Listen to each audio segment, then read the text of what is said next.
Hello everyone, welcome back to my channel. ఈ వీడియోలో we are going to discuss about the cardiovascular system related MCQs. So simple to complex అనమాట. So complex related MCQs ఎలా వస్తాయి and mostly ఇవి ఎవరైతే central government జాబ్స్కి apply చేస్తున్నారో like RRB, నార్సెట్, AIIMS related, so వాటికి ఇవి యూజ్ అవుతాయి. So before starting the video please like, share and subscribe my channel. Okay, that will motivate me to do this kind of videos more and more. Shall we start the video now? Let's get started.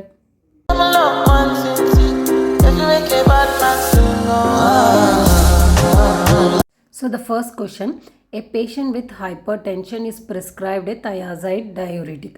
Which of the following electrolyte imbalance is most likely to occur? So ఒక patient hypertensive ఉందన్నమాట, అతనికి hypertensive patient, అతనికి thiazide diuretic prescribe చేశారు. It is one of the class in the diuresis. So కింద వాటిలో ఏది electrolyte imbalance అవుతుంది ఎక్కువగా అని అడుగుతున్నారు. So here the options they have given hyperkalemia, hypokalemia, hypernatremia, hyponatremia.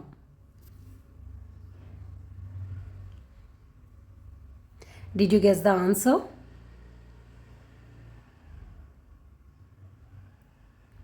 It's an option B, hypokalemia. ఓకేనా? So one of the side effect అనమాట. ఇదే కాకుండా మిగతాది ఏమొస్తాయంటే హైపర్ క్యాల్సిమియా కూడా అయ్యే ఛాన్సెస్ ఉంది. మళ్ళీ యూరిక్ యాసిడ్ లెవెల్స్ కూడా ఇంక్రీజ్ అవుతుంది, which leads to gout and dehydration కూడా ఒకవేళ ఎక్కువగా అంటే యూస్ చేస్తే. Then what is this thiazide diuretic action ఏంటిది? It will inhibit the reabsorption, అంటే సోడియం క్లోరైడ్ని రీఅబ్జర్ప్షన్ కాకుండా ఎక్కడ distal convoluted tubule in the kidney అనమాట. సో అక్కడ ఇది రీఅబ్జర్వ్ కాకుండా ఇన్హిబిట్ చేస్తుంది అనమాట. That is the action of the thiazide diuretic. Examples ఏంటివి దీనివి? హైడ్రోక్లోరోథయాజైడ్, chlorothalidone and indapamide. So these are the examples of the thiazide diuretics and these are the first line drugs to treat the hypertension. మిగతా ఏంటివంటే management, oedema management చేయడానికి కూడా ఇది use చేస్తారు. ఏ కండిషన్స్లో? Heart failure, liver cirrhosis, nephrotic syndrome, ఇంకా in some cases kidney స్టోన్స్లో కూడా treat చేయడానికి use చేస్తారు. Next question, a patient with angina pectoris is experiencing chest pain. Which of the following medication should the nurse administer to relieve the pain? So angina pectorisతో బాధపడే patient chest pain అని complaint చేస్తున్నాడు. So అలాంటి పేషెంట్కి మనం ఏం medicine ఇవ్వాలి pain తగ్గడానికి అని అడుగుతున్నారు. So here the options they have given nitroglycerin, aspirin, beta blocker, statin.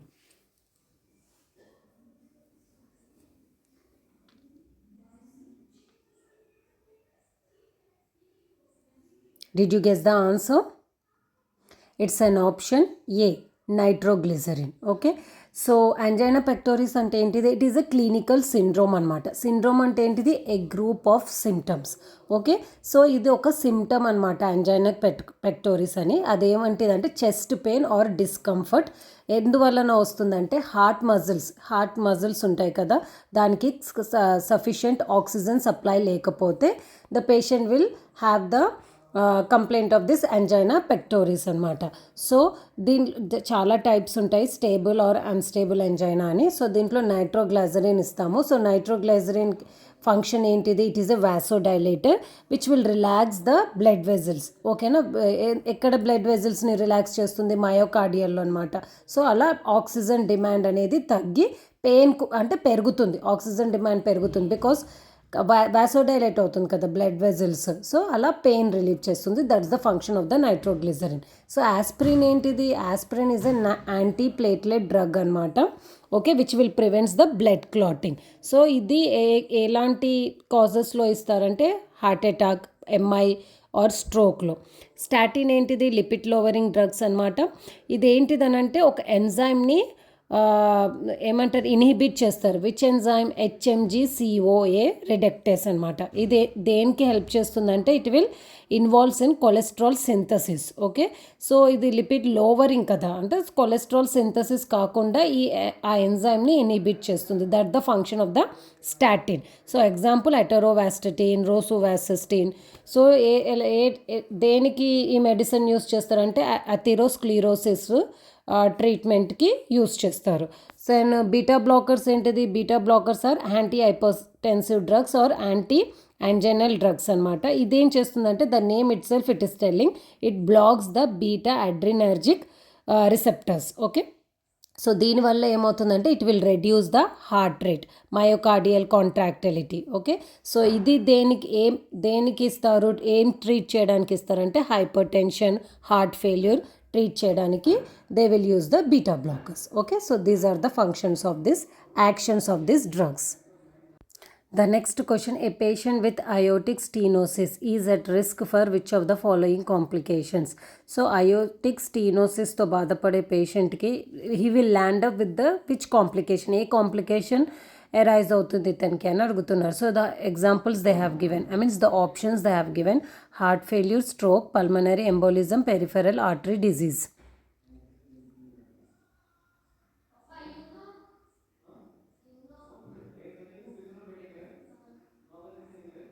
Did you guess the answer? It's an option A, heart failure. Aortic stenosis అంటే ఏంటిది? నారోయింగ్ అంటే అయోటిక్ వాల్వ్ అనేది నారో అయిపోతుంది అనమాట, క్లోజ్ అయిపోతుంది దానిది valve.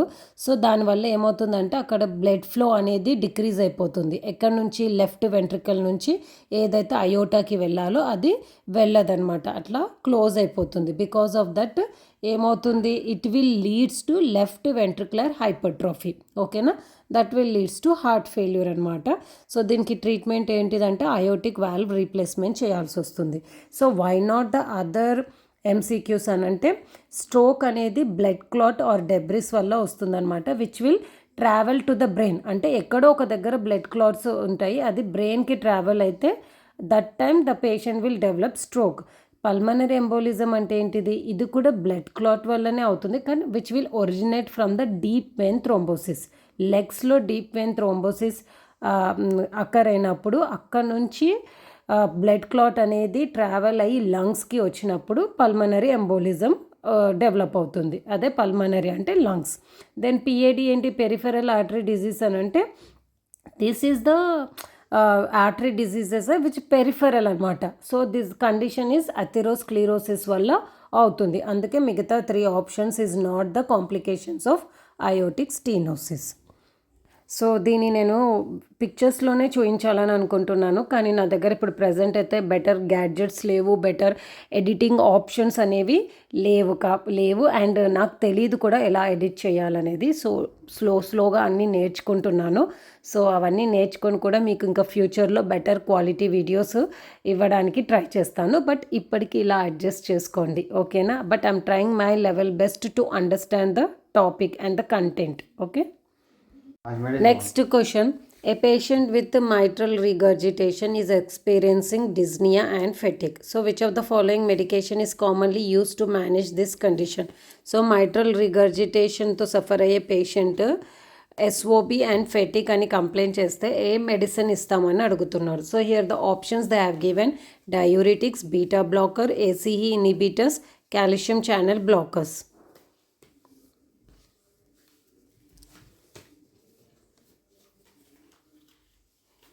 Did you guess the answer? So it's an option ACE inhibitor. What this drug means? ACE means angiotensin converting enzyme inhibitor. So it will inhibit that enzyme which will place ante adi it will plays a key role in RAS. RAS means renin angiotensin aldosterone system. Okay, so ఇది ఏం చేస్తుందంటే it will balance or maintain the BP and fluid balance, okay, by functioning on the vasoconstrictor. Okay, so ఇది డైరెక్ట్గా mitral regurgitation treat చేయడానికి use చేయరు. Indirectly ఏంటి reduce అంటే work load అనేది హార్ట్ వర్క్ లోడ్ని రెడ్యూస్ చేయడానికి, హార్ట్ ఫంక్షన్ ఇంప్రూవ్ చేయడానికి హెల్ప్ఫుల్ అవుతుంది. ACE inhibitors, already we spoke about the diuretic and beta blockers. Calcium channel blockers ఏంటిది, it will inhibit that calcium ions అనమాట, ఏవైతే cardiac and vascular smooth muscles మీద function చేస్తుంది, which will reduce the muscles contraction. So that's the function of calcium channel blockers. So what is mitral regurgitation? Mitral regurgitation అంటే mitral valve which is also known as bicuspid valve అని కూడా అంటారు. ఇది కంప్లీట్గా ఏమంటారు close అవ్వదన్నమాట. So there will be back flow of blood, ఎక్కడ నుంచి, లెఫ్ట్ వెంట్రికల్ నుంచి లెఫ్ట్ ఏట్రియంకి అనమాట బ్యాక్ ఫ్లో అనేది ఉంటుంది. So that condition is called the mitral regurgitation. Fifth question, a patient with cardiomyopathy is experiencing significant heart failure symptoms. So which of the following surgical interventions may be considered? So heart అంటే కార్డియోమయోపతితో బాధపడే patient heart failure symptoms అన్నీ చూపిస్తున్నాడు. So అతనికి ఎలాంటి surgical intervention will be better or consider చేస్తారు అని అడుగుతున్నారు. So here the options they have given CABG, that is coronary artery bypass graft, PCI, that is percutaneous coronary interventions, heart transplant or valve replacement. It's a direct question. Did you guess the answer?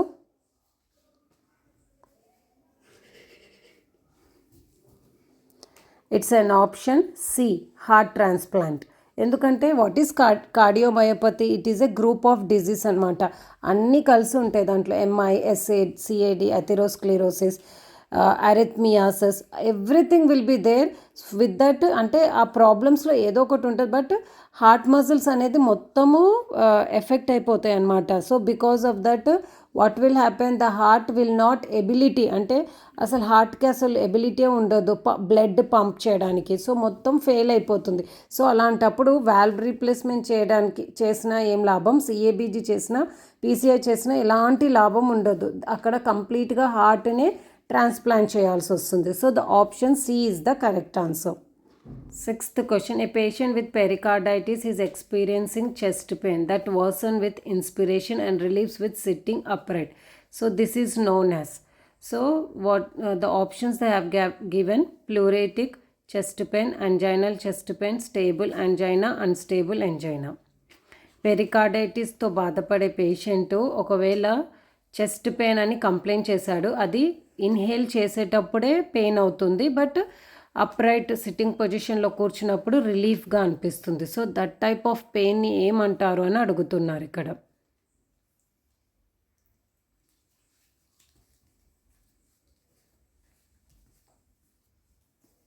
Did you guess the answer? It's an option pleuritic chest pain. So pleuritic అంటే pleuritis or pneumonia అనమాట, but both the conditions are different. Okay, pericarditis, pleuritis అనేది different, కాకపోతే వీటికి రెండుటికి common cause అనేది ఒకటే ఉంటే ఒకటే పేషెంట్లో 2 కండిషన్స్ని చూడగలుగుతాం. సో అది ఎలాంటి కండిషన్, కామన్ కాజ్ ఏముండొచ్చు, like viral pneumonia. Okay, viral pneumonia or influenza, COVID-19 ఇలాంటి కండిషన్స్లో ఎవరైతే పెరికార్డైటిస్తో బాధపడుతున్నారో వాళ్ళలో ప్లూరైటిస్ ఆర్ న్యూమోనియా చూడొచ్చు, లేకపోతే న్యూమోనియా ప్లూరైటిస్ ఉన్న వాళ్ళలో పెరికార్డైటిస్ కూడా చూడొచ్చు. సో ఇలాంటి పేషెంట్స్ చెస్ట్ పెయిన్ అన్నారనుకోండి, విచ్ విల్ ఇన్హేల్ చేసినప్పుడే పెయిన్ ఉంటుంది, రిలీఫ్స్ అండ్ సిట్టింగ్ అప్రైట్లో కూర్చున్నప్పుడు రిలీఫ్ అవుతుంది. So that pain is called pleuritic chest pain అనమాట. Then what about the anginal chest pain? Anginal అంటే ఏంటిది? యాంజైనా పెయిన్ ఎప్పుడు వస్తుందని అంటే there is a decrease blood flow. ఓకేనా, హార్ట్ మజిల్స్కి బ్లడ్ ఫ్లో అనేది డిక్రీజ్ అయినప్పుడు, in which condition, coronary artery disease కండిషన్లో. సో అలాంటి పెయిన్ని యాంజైనల్ చెస్ట్ పెయిన్ అని అంటారు. స్టేబుల్ యాంజైనా అంటే ఏంటిదంటే ఇది ప్రెడిక్ట్ చేయగలుగుతాం అనమాట. లైక్ స్టేబుల్ అంటే పేషెంట్ ఎప్పుడైతే చాలా స్ట్రెస్ ఉన్నప్పుడు, లైక్ ఎక్సర్సైజ్, ఫిజికల్ యాక్టివిటీ చేసినప్పుడు the patient will complain the chest pain కదా, దాన్ని మనము స్టేబుల్ యాంజైనా అంటాము. అది రెస్ట్ తీసుకుంటే రిజాల్వ్ అయిపోతుంది అనమాట. That type of pain that type of chest pain is called stable angina. So ఇది అంటే క్యారెక్టరిస్టిక్స్ ఎలా ఉంటాయంటే టైట్నెస్ ఉంటుందన్నమాట, చెస్ట్లో టైట్నెస్, ప్రెషర్ ఇచ్చినట్టు, స్క్వీజింగ్ చేసినట్టు ఉంటుంది. సో యాంజైనాలో ప్లస్ స్టేబుల్ యాంజైనాలో కూడా. బట్ ద డిఫరెన్స్ ఏంటిదనంటే స్టేబుల్ యాంజైనా రెస్ట్ తీసుకుంటే తగ్గిపోతుంది. What is unstable angina? Angina అనేది చాలా డేంజరస్, ఎందుకంటే అది రెస్ట్ తీసుకున్నా కూడా రిజాల్వ్ అవ్వదు అనమాట. Still the patient will complaint about the chest pain. So that type of pain is called the unstable angina. So these are the difference among this chest pain. Seventh question, a patient with aortic dissection is at risk of which of the following complication? So aortic dissection suffer అయ్యే పేషెంట్కి ఏ complications raise అవుతాయని అడుగుతున్నారు. So here the options they have given: cardiac tamponade, aortic rupture, stroke, all of the above.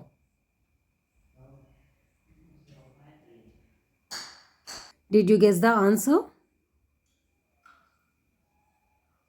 It's an option D. Okay. So 3 conditions చూస్తారనమాట. ఎవరైతే aortic dissection వల్ల బాధపడుతున్నారో వాళ్ళలో 3 కాంప్లికేషన్స్ అరైజ్ అవుతాయి. కార్డియాక్ టాంపోనేట్ అంటే ఏంటిది? Actually what is aortic dissection అంటే tear అనమాట, లేయర్స్, అయోటిక్ లేయర్స్లో టేర్ రావడం వల్ల. సో ఈ టేర్ వల్ల ఏమవుతుందనంటే బ్లీడింగ్, అంటే లీకేజ్ ఉంటుంది బ్లడ్. సో కార్డియాక్ టాంపోనేట్లో ఏమవుతుందంటే అయోటిక్ నుంచి బ్లడ్ అంతా లీక్ అయిపోయి it will store in the pericardial sac. What is pericardium? It is the outer layer of the heart. So అక్కడ లీక్ అవుతుంది. సో బికాస్ ఆఫ్ దట్, అంటే ఏదైతే బ్లడ్ స్టోర్ అవ్వడం వల్ల పెరికార్డియంలో ద హార్ట్కి అనేది ప్రెషర్ ఎక్కువ అవుతుంది. So because of that cardiac output decrease అవుతుంది. That the condition. Aortic rupture అంటే అయోటానే రప్చర్ అయిపోవడం. ఓకేనా? సో టేర్ అవ్వడం వల్ల ఏమవుతుందని అంటే రప్చర్ అయిపోయి బ్లడ్ అనేది లీక్ అయిపోతుంది. That will leads to internal bleeding which is a life threatening. Then stroke ఏంటిదంటే ఈ టేర్ అవ్వడం వల్ల ఏమవుతుందంటే ఏదైతే బ్లడ్ సప్లై ఆర్టరీస్ ద్వారా బ్రెయిన్కి పాస్ అవ్వాల్సిందో అది స్టాప్ అయిపోతుంది. So that also will leads to stroke. This is the one of the complication for that. So what will be the causes? Aortic dissection అవ్వడంకి కాజెస్ ఏంటిదంటే హై బీపీ.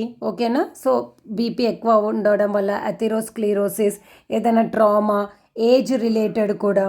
ఓకేనా? Smoking ఎవరు ఎక్కువ చేస్తారో వాళ్ళకి, అడ్వాన్స్డ్ ఏజ్ ఉన్న వాళ్ళకి, దెన్ ఏవైనా మెడికల్ అండ్ సర్జికల్ ప్రొసీజర్స్ చేసినప్పుడు లైక్ కార్డియాక్ క్యాథెటరైజేషన్, లేకపోతే వాల్వ్ సర్జరీస్. సో ఇలాంటి కండిషన్స్లో కూడా అయోటిక్ డిసెక్షన్ అయ్యే ఛాన్సెస్ ఉంటుంది. 8th question, a patient with pulmonary embolism is experiencing shortness of breath and chest pain. Which of the following diagnostic test is used to confirm the diagnosis? So pulmonary embolism person SOB and chest pain తోటి suffer అవుతున్నాడు, but we don't know that the patient is having pulmonary embolism. So ఏది అంటే disease diagnosis confirm చేస్తుంది అని అడుగుతున్నారు. So here the options they have given: ECG, chest X-ray, pulmonary function test, pulmonary angiography.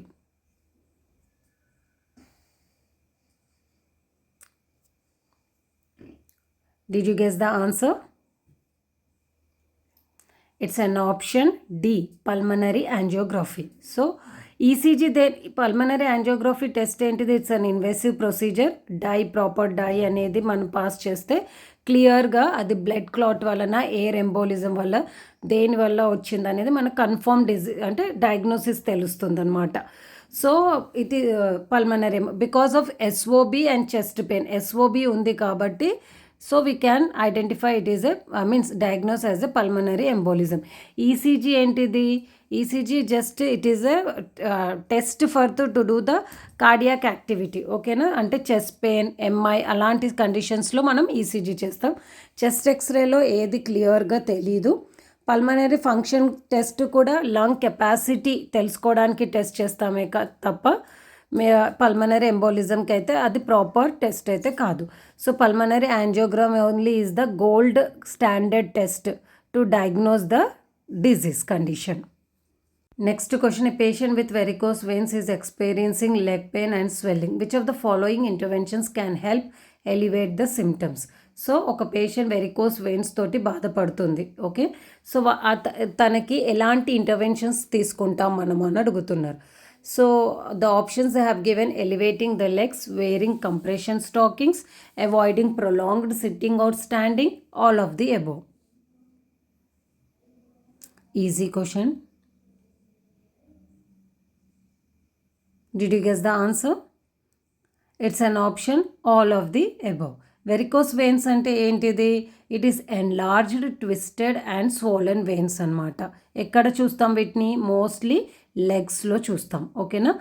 So why it will happen అంటే because of the weak and damaged veins. Okay, అవి veins అనేవి weak అవ్వడం వల్ల ఏమవుతుందంటే blood అంతా కిందికే due to the gravity force కిందికి pool అయ్యి డైలేట్ అయిపోతాయి. ఏవి? వెయిన్స్ అనేవి డైలేట్ అయిపోతాయి.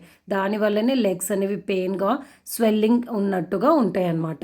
సో దీన్ని మనము అవాయిడ్ చేయాలంటే ఎలివేట్ ద లెగ్స్ ఎలివేట్ చేయడం వల్ల ఏమవుతుంది చెప్పాను కదా, డ్యూ టు గ్రావిటీ ఫోర్స్ వల్ల బ్లడ్ అనేది కిందికి పూల్ అవుతుంది. సో అదే మనం లెగ్స్ని పిల్లోస్ పెట్టి రేస్ చేసి పెడితే బ్లడ్ అనేది బ్యాక్ ఫ్లో అవుతుంది అనమాట.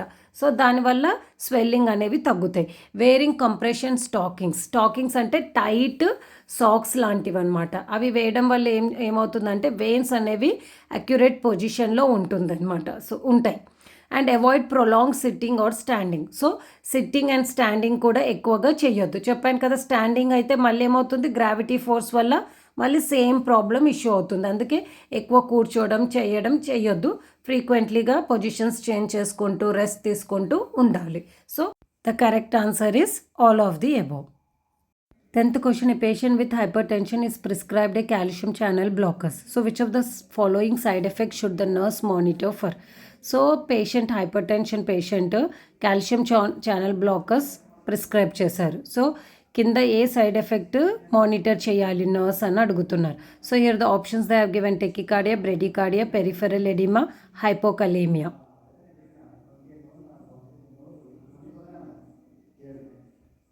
Did you guess the answer? It's an option C, peripheral edema. Calcium channel blockers examples ఏంటి? ఆమ్లోడెపిన్, నెఫిడెపిన్. ఓకేనా? సో ఇది ఎందుకు సైడ్ ఎఫెక్ట్ అవుతుందని అంటే it will creates the vasodilation అనమాట. One of the side effect of the calcium channel blockers ఏంటిదంటే vasodilatation. So దీనివల్ల ఏమవుతుందంటే స్మూత్ మజిల్స్, ఆర్టరీ వాల్స్లో ఉన్న స్మూత్ మజిల్స్ రిలాక్స్ అయిపోయి it will increase the capillary pressure అనమాట. దానివల్ల ఫ్లూయిడ్ లీకేజ్ అవుతుంది. ఎక్కడ? సరౌండింగ్ టిష్యూస్లో. That will leads to peripheral oedema. So nurse ఇది మానిటర్ చేయాలి. ఎక్కడైనా స్వెల్లింగ్స్ ఏమైనా ఉన్నాయా అనేది చూడాలి. టెకికార్డియా, బ్రెడికార్డియా అంతగా ఉండదు. ఉన్నా కూడా it is a minute only. Hypokalaemia అయితే మోస్ట్లీ మనం డయూరిటిక్స్లోనే చూస్తాము. ఆల్రెడీ ఫస్ట్ ప్రీవియస్లో మనము దీని గురించి డిస్కస్ చేసాము. సో ఇక్కడ ఇది ఉండదన్నమాట. సో ఇలాంటి అంటే ఇప్పుడు నెఫిడెపిన్, ఆమ్లోడెపిన్ అనేది కామన్ డ్రగ్సే కదా మరి హైపర్ టెన్షన్కి ఇచ్చేది. సో ఒకవేళ ఇది పెరిఫెరల్ ఎడిమాని ఎలా ప్రివెంట్ చేయాలి, ఏం ఇంటర్వెన్షన్స్ తీసుకోవాలి అని అంటే the nurse has to be monitor. ఓకేనా? ఎక్కడైనా ఎడిమాస్ ఫ్రీక్వెంట్లీగా ఉంటున్నాయా లేవా అదొకటి మానిటర్ చేసుకోవాలి. Then you have to encourage the patient for exercise, physical activity. ఓకేనా? స్టాకింగ్స్ వేసుకోమని చెప్పాలి. సాక్స్, పడుకునేటప్పుడు లెగ్స్ని ఎలివేట్ చేయమని చెప్పాలి. మళ్ళీ ఒకవేళ ఇవన్నీ చేసినా కూడా స్వెల్లింగ్ తగ్గట్లేదు, అలానే ఉంటుంది అని అంటే మళ్ళీ ఫిజిషియన్ని కన్సల్ట్ అయ్యి డోసేజ్ని చేంజ్ చేయమని చెప్పాలి. ఓకేనా? So these are the interventions you have to take for this. So that's about today's video. 10 questions ఏనా మేడం అని అనకండి. 10తో పాటు 3 ఎక్స్ట్రా MCQస్వి కూడా మనము ఎక్స్ప్లెయిన్ చేసుకున్నాము, నాలెడ్జ్ గెయిన్ చేసుకున్నాము. ఆ లెక్క ప్రకారం చూసినా కూడా ఈ వీడియోలో మనం 40 డిఫరెంట్ MCQస్ని చదువుకున్నాము. ఓకేనా? సో ఈ రోజుకి ఈ వీడియో చాలు. సో ఒకవేళ if you like my video please don't forget to hit the like button. So please like, share and subscribe my channel, and we will meet in the next video. Until then, take care. Bye. If you make a bad man sing,